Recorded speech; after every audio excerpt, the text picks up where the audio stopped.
ওমর ইবনুল খাত্তাব রাদিয়াল্লাহু তাআলা আনহু বলেন, ওগো পয়গম্বর, আমি আপনাকে দুনিয়ার সমস্ত মানুষের চাইতে বেশি ভালোবাসি, কিন্তু আমি আমার নিজের জীবনের চাইতে বেশি এখনো ভালোবাসতে পারলাম না। পয়গম্বর, তাহলে আমি কি পরিপূর্ণ মুমিন হতে পারলাম কিনা?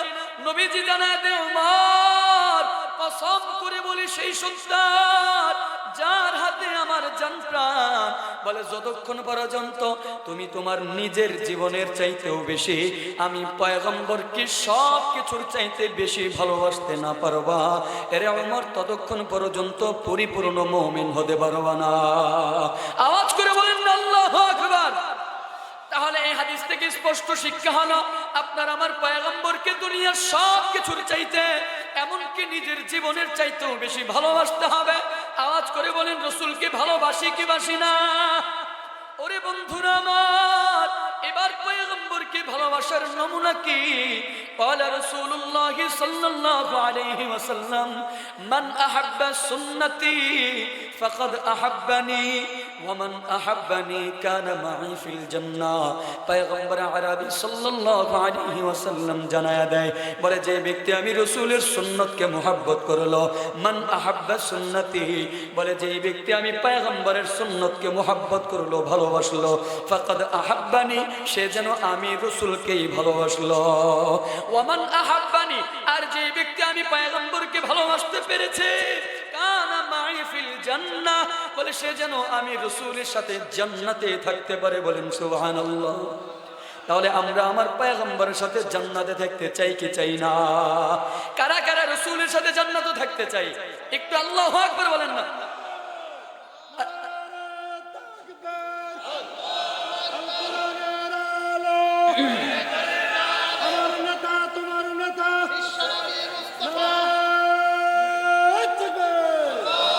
আল্লাহ আমাদের সবাইকে রাসূলের মুহাব্বতের জন্য কবুল করুক, পড়েন আমিন। এবার বলেন, রাসূলের মুহাব্বতের নিদর্শন হলো, নবীজি বলেন, যে ব্যক্তি আমি রাসূলের সুন্নতকে মুহাব্বত করেছে, সে যেন আমি রাসূলকে মুহাব্বত করলো। বলেন তো আমরা আমার রাসূলের সুন্নতের মুহাব্বত করব? বলে কেমন করে রাসূলের সুন্নতকে মুহাব্বত করবা? বলে বান্দা, তুমি তোমার নিজের ব্যক্তিগত জীবন থেকে শুরু করে রাষ্ট্রীয় জীবন পর্যন্ত, বলে বান্দা তোমার পার্সোনাল জীবন বলো, বান্দা তোমার ব্যক্তিগত জীবন বলো, বান্দা তোমার পারিবারিক জীবন বলো, বান্দা তোমার সাংসারিক জীবন বলো, বান্দা তোমার সন্তান সন্ততির জীবন বলো, বলে বান্দা তোমার মা বাবার জীবন বলো, বান্দা তোমার রাজনৈতিক জীবন বলো, বলে প্রতিটা কদমে কদমে, প্রতিটা সেকেন্ডে সেকেন্ডে, প্রতিটা মুহূর্তে মুহূর্তে, বলে পয়গম্বর আরবির সুন্নতের অনুসরণ অনুকরণ করার নামই হলো রাসূলের মুহাব্বত। বলেন তো আমরা আমার রাসূলকে মুহাব্বত করি কি করি না? জানেন বন্ধুরা আমার, জানেন আল্লাহ রাসূল সাল্লাল্লাহু আলাইহি ওয়াসাল্লাম আপনাকে আমাকে কত মুহাব্বত করে জানো? বলে মুহাম্মাদুর রাসূলুল্লাহ সাল্লাল্লাহু আলাইহি ওয়াসাল্লাম এই আপনাকে আমাকে জাহান্নামের আগুন থেকে বাঁচাবার জন্য কত কষ্ট করে গেছেন। বলে পয়গম্বর আরবি দুনিয়ার মধ্যে শুধু উম্মতি উম্মতি উম্মতি বলে পাগল পাড়া বড় পেরেশান। বলে কালেমার জন্য, দিনের জন্য নবী আমার কত কষ্ট করে গেছেন, শুধুমাত্র উম্মতের পেরেশান। দুনিয়া থেকে চলে গেছে, এখনো রওজাতুল আতহারের মধ্যে মদিনায় শুয়ে শুয়ে কাঁদেন উম্মত, এখনো কাঁদেন উম্মত। বলে শুধুমাত্র কবরে কি কাঁদেন? বলে না না, বলে পয়গম্বর আরবি এই আপনাকে আমাকে জাহান্নামের আগুন থেকে বাঁচাবার জন্য, বলে কিয়ামতের ময়দানেও কাঁদবেন উম্মত, আমার উম্মত, আমার উম্মত, আমার উম্মত। আল্লাহ পাক সূরা হুদের মধ্যে বলেন, ইয়াউমা ইয়াতিলা তাকাল্লামু নাফসুন ইল্লা বিইذনি ফামিনহুম শাকিয়্যুন ওয়া সাঈদ। আল্লাহ পাক বলেন কিয়ামতের ময়দানে মানুষগুলো দুইটা দলে বিভক্ত হয়ে যাবে। বলে ওই দিন কোনো আওয়ামী লীগ থাকবে না, ওই দিন কোনো বিএনপি থাকবে না, জামাত থাকবে না, হেফাজত থাকবে না, জোট ফুরফুরি থাকবে না, সারসিনা থাকবে না। বলে ওই দিন কোনো দল থাকবে না, কোনো মত থাকবে না, কোনো কিছুই থাকবে না। বলে মানুষগুলো সেদিন মাত্র দুইটা দলে বিভক্ত হয়ে যাবে। বলে একটা দল হবে শাকিয়ুন, পুরা কপাইল্লা পুরা কপাইল্লা বড় দুর্ভাগা, বড় হতভাগা। আর একটা দল হবে সাঈদ, বলে আরেকটা দল হবে চাঁদ কপালওয়ালা, সৌভাগ্যবান, সৌভাগ্যবান। বলে বন্ধুরা আমার, ওই দিন মানুষগুলো দুইটা দলে বিভক্ত হয়ে যাবে। এমন একটা সময়, ওই দিন মানুষগুলো কেউ কথা বলতে পারবে না। লা তাকাল্লামু নাফসুন ইল্লা বিইজনি, বলে মালিকের অনুমতি ব্যতীত, আল্লাহ তাআলার পারমিশন ব্যতীত সেদিন কেউ কোনো কথা বলতে পারবে না। ওরে বন্ধু, সেদিন আমরা সকলেই মুজরিমের মতো, অপরাধীর মতো হাঁটুটা জমিনের মধ্যে গাইরা দুহাত তুলে আল্লাহকে বলবো, নাফসি, মালিক আমাকে বাঁচাও, আমাকে বাঁচাও, আমাকে বাঁচাও। ওই দিন শুধু কথা একটাই, নাফসি। বলে সেই দিন কোনো কেউ কথা বলতে পারবে না, কেউ কোনো কথা বলতে পারবে না। তাফসীরের কিতাবে পাওয়া যায়, বলে সেই দিন পয়গম্বরেরা কথা বলবে। তবে পয়গম্বরেরা কি বলবে জানো? ইয়াকুলু আদম সফিউল্লাহ আলাইহিস সালাম নাফসি, ওয়া ইয়াকুলু নূহ নাজিহুল্লাহ আলাইহিস সালাম নাফসি, ওয়া ইয়াকুলু ইউসুফ সিদ্দিকুল্লাহ আলাইহিস সালাম নাফসি, ওয়া ইয়াকুলু মূসা কালিমুল্লাহ আলাইহিস সালাম নাফসি, ওয়া ইয়াকুলু ইব্রাহিম খলিলুল্লাহ, يقول إبراهيم خليل الله عليه السلام نفسي نفسي। ওরে বন্ধুরা আমার, সমস্ত নবী পয়গম্বরেরা আদম নবী থেকে ঈসা রূহুল্লাহ পর্যন্ত সবাই সেদিন বলবে, আল্লাহ আমাকে বাঁচাও, আমাকে বাঁচাও। জানো কি বন্ধু, জানো ওই দিন তোমার আমার পয়গম্বর ফায়াকুলু রাসূলুনা, ফায়াকুলু হাবিবুনা, ফায়াকুলু সাইয়্যিদুনা, ফায়াকুলু মুরশিদুনা, ফায়াকুলু হাবিবুনা, ইয়া রাব্বি উম্মতি, ইয়া রাব্বি উম্মতি। চিৎকার দিয়ে বলেন না আল্লাহু আকবার। ওই দিন আপনার আমার পয়গম্বর বলবে, আল্লাহ আমার উম্মত, আমার উম্মত। সমস্ত নবীরা বলবে, আল্লাহ আমাকে বাঁচাও। আদম নবী বলবে, আমাকে বাঁচাও। মূসা নবী বলবে, আমাকে বাঁচাও। ইব্রাহিম নবী বলবে, আমাকে বাঁচাও। সব নবীরা বলবে, আমাকে বাঁচাও, আমাকে বাঁচাও। লেকিন আপনার আমার পয়গম্বর বলবে, আমার উম্মতকে বাঁচাও, উম্মতকে বাঁচাও, উম্মতকে বাঁচাও। বলে নবী আমার সেদিন কেমন পাগল। ওই দিন আপনার আমার পয়গম্বর আপনার আমার জন্য কেমন পাগল জানো? বলে নবী আমার একটা দৌড় দিয়ে চলে যাবে ওই যে মিজানের নেকির পাল্লার গোড়ায়। না জানি আমার উম্মতের গুনাহের পাল্লাটা ভারী হয়ে গেল কিনা। নবীজি পেরেশান হয়ে মিজানের পাল্লার গোড়ার মধ্যে চলে যাবে। আরেকটা দৌড় দিয়ে চলে যাবে ওই যে পুলসিরাতের পুলের গোড়ায়। না জানি আমার গুনাহগার উম্মতেরা পুলসিরাত পার হতে না পেরে জাহান্নামে পড়ে গেল কিনা। আরেকটা দৌড় দিয়ে পেরেশান হয়ে চলে যাবে হাউজে কাউসারের গোড়ায়।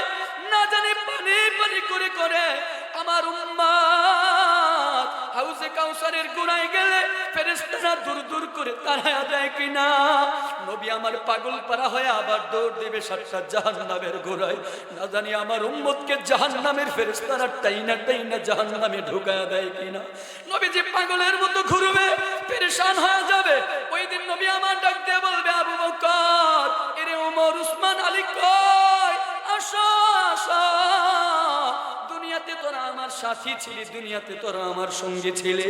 রে আবু বকর যাও, তোমার দায়িত্ব হলো ওই যে পুলসিরাতের পুলের গোড়ায় যাও। বলে পুলসিরাতের পুলটা কেমন জানা? বলে জাহান্নামের আগুনের উপরে নির্মিত সেই পুল। আল্লাহ পাক বলেন নারুল্লাহিল মুকাদা। বলে জাহান্নাম আল্লাহ তাআলার প্রজ্বলিত আগুন হলো জাহান্নাম। ওই আগুনের উপরে পুল তৈরি করা। ওই পুলটা কেমন জানা? বলে চুলের চাইতেও চিকন, হীরার চাইতেও ধার। বলে লম্বায় 30,000 বছরের রাস্তা সেই পুলসিরাত। যারা ইমানদার, যারা নেককার, বিজলির গতিতে সেই পুলসিরাত পার হয়ে যাবে। আর যারা ফাসিক ফুজ্জার, যারা গুনাহগার, তারা কাইটা কাইটা জাহান্নামের আগুনের মধ্যে নিক্ষিপ্ত হবে।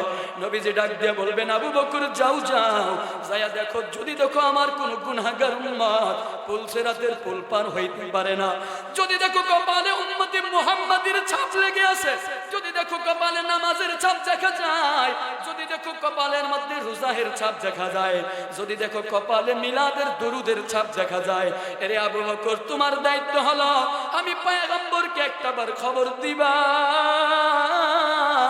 আমি পয়গম্বর নিজের হাতে গিয়া আমার গুনাহগার উম্মতকে পুলসিরাতের পুল পার করে দিব। এরে ওমর তোমার দায়িত্ব হলো যাও যাও মিজানের পাল্লার গোড়ায় চলে যাও, যদি দেখো কপালের মধ্যে উম্মতি মুহাম্মাদের ছাপ দেখা যায়, যদি দেখো কপালের মধ্যে রোজার ছাপ দেখা যায়, যদি দেখো কপালের মধ্যে নামাজের ছাপ দেখা যায়, এরে ওমর তোর দায়িত্ব হলো যদি দেখো ওই গুনাহগার উম্মতের গুনাহের পাল্লাটা ভারী হয়ে গেছে, আমি পয়গম্বরকে একটাবার খবর দিবা, একটাবার খবর দিবা, আমি পয়গম্বর নিজের হাতে গিয়ে আমার গুনাহগার উম্মতের নেকের পাল্লাটা ভারী করে দিব। এরে ওমর তোমার দায়িত্ব হলো যাও রে ওসমান, তোমার দায়িত্ব হাউজে কাউসারের গোড়ার মধ্যে চলে যাও, যদি দেখো আমার গুনাহগার উম্মত পুলসিরাতের, যদি দেখো আমার উম্মত কোথাও পারি না পাইয়া ওই যে হাউজে কাউসারের গোড়ায় চলে যায়, ওই দিন নিজের হাতে কপালের মধ্যে উম্মতি মুহাম্মাদের ছাপ দেখা গেলে নিজের হাতে এক পেয়ালা কাউসারের পানি তুমি উম্মতকে পান করায় দিবা। আওয়াজ করে বলেন ওই নবীজির প্রতি মোহাম্মত আমাদের আছে না নাই? আওয়াজ করে বলতে হবে আছে না নাই? ও বন্ধুরা, কখনো যদি দেখো ওই মায়ার নবী প্রাণের নবীর ইজ্জতের উপরে কেউ আঘাত করেছে, নবীজির নবুয়তকে নিয়ে কেউ অস্বীকৃতি জানায়, বলো কেউ চুপ করে থাকতে পারবো? আওয়াজ করে বলে থাকা যাবে? যদি দেখো গোপন সেই নবীজির ইজ্জত সম্মান নিয়ে কেউ টান দিয়েছে, যদি দেখো এই বাংলার জমিনে যে একটা দল আপনার আমার পয়গম্বরকে পয়গম্বর মারবে মাগের শেষ নবী মানে না, যদি দেখো ওরা আপনার আমার নবীকে বাদ দিয়া ওই যে মির্জা গোলাম আহমদ কাদিয়ানীকে শেষ নবী মানে, আওয়াজ করে বলবো তাদেরকে কি রক্ষা করা যায়? আপনার আমার প্রাণের রাসূলের ইজ্জতের উপরে মহব্বত ভালোবাসা আছে না নাই? জোরে বলতে হবে আছে না নাই? তাহলে বন্ধুরা আমার দাবি একটাই, আসছে মাসের 24, 25, 26 তারিখ ওই যে পঞ্চগড়ে মির্জা গোলাম আহমদ কাদিয়ানীদের ইজতেমা, যেই ইজতেমা হলো যারা আপনার আমার পয়গম্বরকে পয়গম্বর মানে মাগার শেষ নবী মানে না, তারা শেষ নবী মানে মির্জা গোলাম আহমদ কাদিয়ানীকে। আমরা বলতে চাই ওই মির্জা গোলাম আহমদ কাদিয়ানীর ইজতেমা করবে, তবে মুসলমান নাম দিয়ে নয়, তারা তাদের আলাদা নাম দিয়ে তারা ইজতেমা করতে হবে, কথা ঠিক কিনা?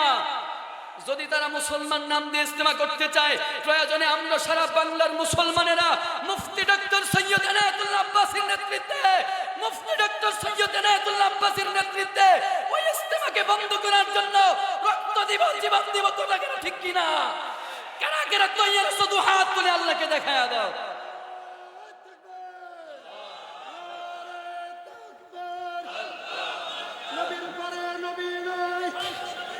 বন্ধুরা সময় শেষ, আর 1 মিনিট সময় শেষ। সর্বশেষ কথা হলো আমাদের রাসূলের প্রতি মুহাব্বত ভালোবাসা আছে, এটাই আমাদের ঈমান। আমি আপনাদের এই এলাকার সন্তান, বিশেষ করে আমি জিয়ারকান্দি মাদ্রাসায় দীর্ঘ 3 বছর 4 বছর পড়াশোনা করেছি। আমি জাস্ট মাদ্রাসার ছাত্র হিসেবে আমার উস্তাদদের অনুমতি নিয়ে শুধুমাত্র আপনাদের কাছ থেকে দোয়া নেওয়ার জন্য বসছি। আমার জন্য দোয়া করবেন, আল্লাহ পাক যেন স্বাস্থ্য এবং কণ্ঠকে সুন্দর রেখে দিনের খেদমত করার তৌফিক দান করেন। গলার অবস্থা খুব খারাপ, আসলে অসুস্থ মানুষ, গলা ভাঙা। আমার জন্য দোয়া করবেন। আমি আপনাদের ছাত্র হিসেবে, এই মাদ্রাসার ছাত্র হিসেবে মাদ্রাসার জন্য দোয়া করবেন, আমার জন্য দোয়া করবেন। জিয়ারকান্দি হাফিজউদ্দিন ফাজিল ডিগ্রি মাদ্রাসা থেকে যেন বাংলাদেশে যোগ শ্রেষ্ঠ আলেম হিসেবে সমস্ত ছাত্রদেরকে কবুল করে পড়েন, আল্লাহুম্মা আমিন। আসসালামু আলাইকুম ওয়া রাহমাতুল্লাহি ওয়া বারাকাতুহু।